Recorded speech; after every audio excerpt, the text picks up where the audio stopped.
xibaar yu wér te wóor ca tàng ba abonnez-vous pour ngeen di mën di jot suñuy vidéo. ñu ngi leen di jaajëfal bu baax ci ànd bi ak ñun ci chaîne bii di Buzz 221 HD tey jii ci tribunal bu Dakar daanaka xaw naa tàng ci mbirum sang Cheikh Moussa Diagne lañ koy tàmbalee ginnaaw bu ñu jeexalee ci mbirum Azoura Fall ak Kairé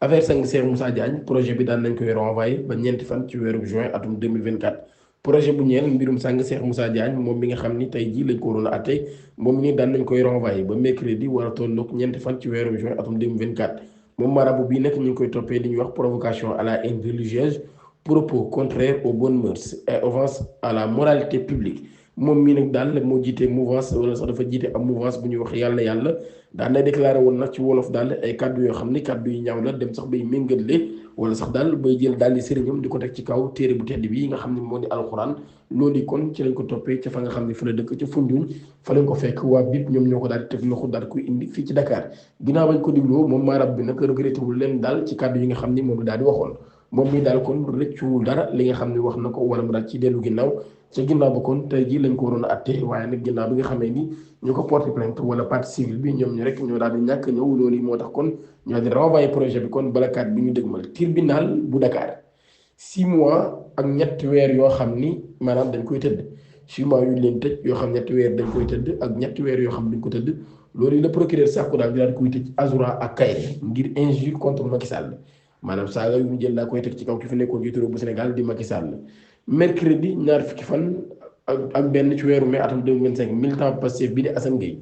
alias Azoura Fall ak Alaaji Ousseynou Kairé ñu gën koo xam ci Kairé daan nañuy jàkkaarloo ci kanamu tribunal flagrant délit de Dakar ngir discours contraire aux bonnes mœurs lors de l'audience des vidéos incriminées vidéo yooyu nag daal koy génne daal ci yëkkatoon ay kàddu yoo xam ne dañ doon saaga l'ancien président du Sénégal Macky Sall kenn ki nag daal nekk koo xam ne nag ku ñu xam la loolu ci côté ci jege koo xam ne jege na ko Ousmane Sonko waaye ñoom ñi nag tey lañu jàkkaarloo woon ak attekat yi ginnaaw bi nga xam ne njëkk nañoo renvoyé seen projet Azoura Fall nag daal daan nay wax ne daal vidéo boobee mën na lu toll ci 9 mois maanaam juróom-ñeenti weer te neen nag ci ab live privé sur TikTok la ko doon defee maanaam daal live boo xam ne privé la neen nag daal loolu yi ay abonné rek ñoom ñoo ci mënoon a jot ginnaaw bi nga xam ne nag daal nay saaga Macky Sall li nga xam ne moo di yaay waaye ci live bi nag daal neen dafa riposté daal di insulté ki nga xam ne moo di Macky Sall ginnaaw bu ñu ko saaga li nga xam ne moo di yaay moom mi loolu daal déclaré ginnaaw bi nga xam ne Moussa Diop la accusé daal ni moom moo publié yooyu la vidéo ginnaaw ba sax moom mi daal ne porté woon kon plainte ki nga xam ne moo di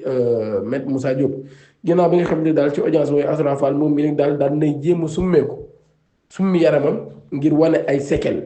yoo xam ne te ñu tëjoon daan na koy teg maanaam daal jéem a déshabillé wu kon def yaramu neen ngir wane ay séquelles yoo xam ne violence yi ñu ko doon teg bi ñu ko jàppee ci kaso moom moo ko daal teg mais avocat mi daal ñoom ñoo ko empêché ngir mu def loolu ñoom ñoo ko tere moom mi nag daal daan nay xam la ni dañ koo tëjoon ci jamonoy Macky Sall te nag daal loolu yi moo indi ci moom ay trouble maanaam daal ay wéré di xel ak yu ni mel waaye nag loolu yi moo daal di aggravé daal ay mbiram bu baax a baax ginnaaw bi nga xam moom dañ ko tëjoon Ousseynou Kairé moom mi daal ñu woon ngir soutenir Azoura Fall ginnaaw bi ñu koy teg loxo ci moom mi ci la publier ab vidéo daal ngir nag daal di saaga moom tamit Macky Sall ci loolu yi loolu moo tax jaaru koy placé woon kon en garde à vue ginnaaw bi nga xam ne nag daal nañ koy teg loxo moom ak Azoura Fall yëpp loolu yi moom mi nga xam ne Ousseynou Kairé ginnaaw kàddu yi nga xam ne yëkkati woon nañ ko kon daal di koy teg ci kaw ki nga xam ne moo fi nekkoon jiitu réew bu Sénégal di Macky Sall procureur nag daal nay sàkku ab peine bu toll ci juróom-benn weeri kaso ak ñett yoo xam ne dañ koy tëdd ak ñett yoo xam ni duñu ko tëdd loolu yi la procureur kon daal di sàkku ci boobu leen biir waaye délibéré bi nag ñu ngi ko war a joxe moom tamit ñeenti fan ci weeru juin ñaar ñi nga xam ne kon moo ñeel bitum ki nga xam ne moo di Azoura Fall ak mbirum Ousseynou Kairé ñoom ñu jàkkaaroon ak attekat yi Azoura ginnaaw bi nga xam ne mayoon nañ ko sax liberté provisoire ba tey moom mi am na boobu liberté waaye ci fàttali tam procureur daal jàpp na ni dossier médical lu Azoura Fall boobu yi daal ñuy wax ne dafa dof nekkul loo xam ni lu sincère la CNG daan nañu teg ay daan lutteur bi di Zarko daal di nangu licence am ginnaaw bi nga xamee ni moom mii daal nañ koy yóbbu diglu woon ca dig ginnaaw ba ñu daal di koy bàyyi mu daal ñuy boot ak këram waa CNG daan nañ koy woowaat moom mii daal nangu licence am di xaar nag mu war a jàkkaarloo ak commission règlement et discipline comité national des gestion de CNG daal nañ décidé daal di sanctionné ki nga xam ne moo di Zarko daal di jël li nga xam ne kon moo di licence am moom Zarko nekk arbitre bu Grand Yoff kon daal jamono ji lépp luy activité ci wàllum bëri yu ni mel daal nañ koy dakkal ci moom Zarko nag daal moom mii kon ginnaaw bi nga xamee ni mujj na daal di répondre ci convocation bi nga xam daal nañ koy woowoon wala sax Zarko ginnaaw bi nga xam ne làkk na daal ni di wuyu ju convocation bi ñu ko woon ci CNG selon l'observateur manager am Assise moom mi daal moo daal demoon démb ca mardi bi ginnaaw bi nga xam ne Zarko moom woowoon nañ ko ca dikk ci ginnaaw nag daal Zarko ay jëf yoo xam ni def na ko moom mii di Zarko daal koy defoon nag ca Côte d'Ivoire ginnaaw bu mu waroon a jàkkaarloo ak yi nga xam ne moo di Kabirou Adediran loolu nag daa dem ji jur ab drame bu doy waar ndax boobu bi daal daan nay gaañ ki nga xam ne moo di adversaire am ginnaaw bu mu ko jamee ci loxo bi moom Zarko mi nag daal kon ci ak fàttali moom mi daan nañ koy tere kon mu daal di daan nañu nangu daal li nga xam ne kon moo di licence am Farba Ngom et Tahirou Sarr des milliards sur la table mais la justice reste inflexible loolu yi le journal daal di bind Farba Ngom ak Tahirou Sarr daal teg nañu ay milliards ci table bi waaye justice moom dañoo lànk ni duñu leen bàyyi mercredi pôle judiciaire financière daan nay procédé ngir ñu examiner recours introduit par monsieur Farba Ngom et Tahirou Sarr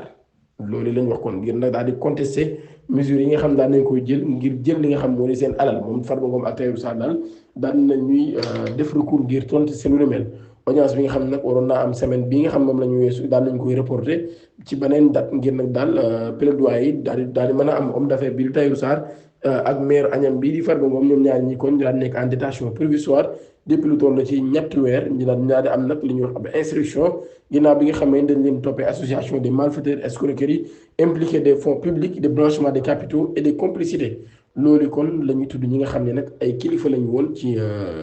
ci nguur gi fi nekkoon wala sax kenn ki kilifa la woon ci nguur gi fi nekkoon di Farba Ngom waaye kenn ki di ab homme d'affaires muy Tahirou Sarr dañu ñëw nag ci mbir mu doy waar lool mbir moo xam ne mbir mu daw yaram la Serigne Saliou Ndoye lay wuyoo di ab sénégalais bu nekk ca États-Unis ca Texas diaspora sénégalais bi yëpp daal ñu ngi interpellé les autorités moom mi nga xam ne moom Serigne Saliou Ndoye ab ressortissant sénégalais la bu nekk dëkk ci Thiès waaye jamono ji nekk ci États-Unis mbiram nag daal moo indi émotion bu mag a mag ci diaspora bi rawatina communauté mouride du Sénégal yëpp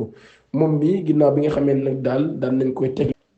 moom mi ginnaaw bi nga xamee Serigne Saliou Ndoye nekk koo xam ci Thiès la dëkkoon ñu daal di koy teg loxo ci Texas moom mii nag Uber la fa doon def maanaam daal mën nañu wax ni kon taxi la fa doon def ginnaaw ba nag li mu jotee ak ndaw si mooy dafa dugg ci otoom rek doon sàkku ci moom ma daal di koy taalal musique ci loolee ci lañu wax ne moom la ko Serigne Saliou mi xam leen daal du ma diglu li nga xam ni moo di musique loolu daal lañ wax ni loolu la Serigne Saliou daal di xamle ci loolu yi nag daal ci ginnaaw ba ci la ko ndaw si ne ko waxee même ma wàcc fekk ci péage bi la Serigne bi xamal ko daal foofu nekk foo xam nag fu ñu war a taxaw la waaye ci même jamono joojee fekk ndaw saa ngi bindanteeg police ma daal di koy giñ li nga xam nag moo di mbirum viol ak séquestration kon moom daal jamono ji ma nga ñu téye ca Texas moom mi nga xam ni moo di Serigne Saliou Ndoye doomu réew mi bàyyi koo fi Sénégal yi fa nekk nag